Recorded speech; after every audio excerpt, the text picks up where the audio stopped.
bonjour. On est présentement à Saint-Alexandre. Donc, c'est ici que se situe la ferme laitière de mon père et moi. Ça fait déjà 8-9 ans que je travaille ici à temps plein.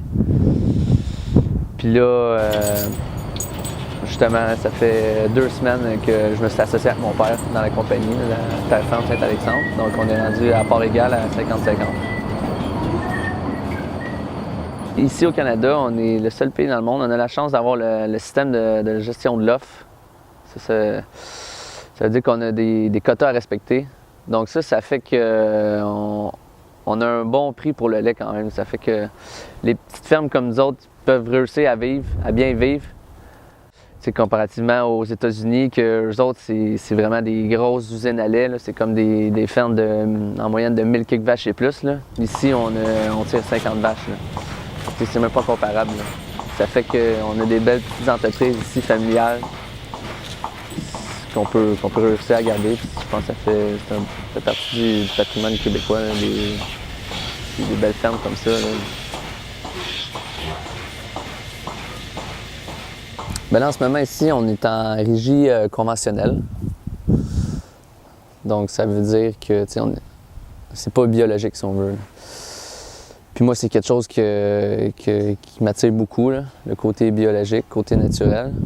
J'aimerais beaucoup ça, me convertir en bio, là, tant au lait que dans les champs.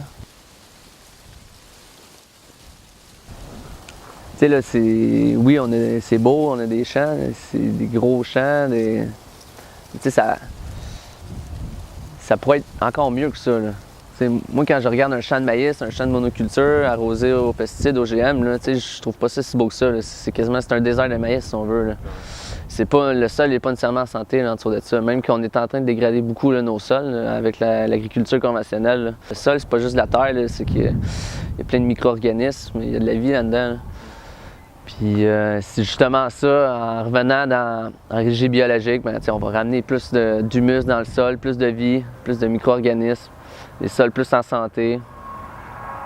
Je dis pas que je suis pas en train de dénigrer le travail de mon père non plus, puis de tous les agriculteurs autour, là, pas pantoute. Là.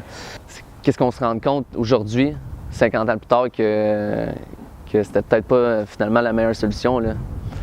Parce que, tu sais, oui, tu as un résultat sur le moment, tu as un bon résultat, mais après ça, tu te rends compte que justement, tu viens de tout créer un bouleversement au sol, un déséquilibre. Là. La plante... Si la plante elle peut pousser là, c'est qu'elle n'a pas besoin d'un fertilisant chimique. Tu vas juste venir endommager ta plante, tu vas avoir des maladies, puis là, il va falloir que tu recours à un autre truc pour guérir cette maladie-là. C'est vraiment de plus de revenir à un système naturel. Là. Ça fait comme 2-3 ans là, que j'ai parlé de ça en premier à mon père, de l'agriculture biologique, puis essayer de revenir plus à l'agriculture naturelle. Pour eux autres, ça paraît impossible, mais c'est vrai que c'est beaucoup plus difficile. C'est la réalité. Là. Aussi, quand je commençais à dire à mon père que je voulais reprendre la relève, je lui disais aussi que peut-être que le lait, ça serait peut-être pas ça que je voudrais faire toute ma vie. Je sais pas, j'aurais des vaches toute ma vie. Peut-être que j'essaierais de trouver une autre source de revenus, si on veut.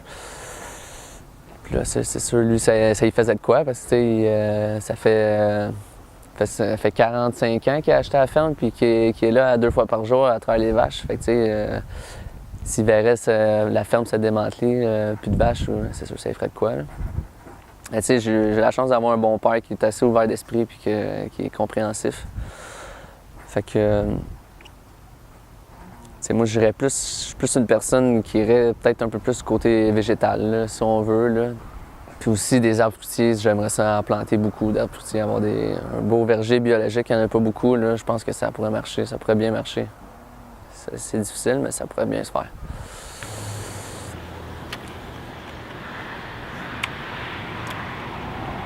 Ça, c'est de la pomme.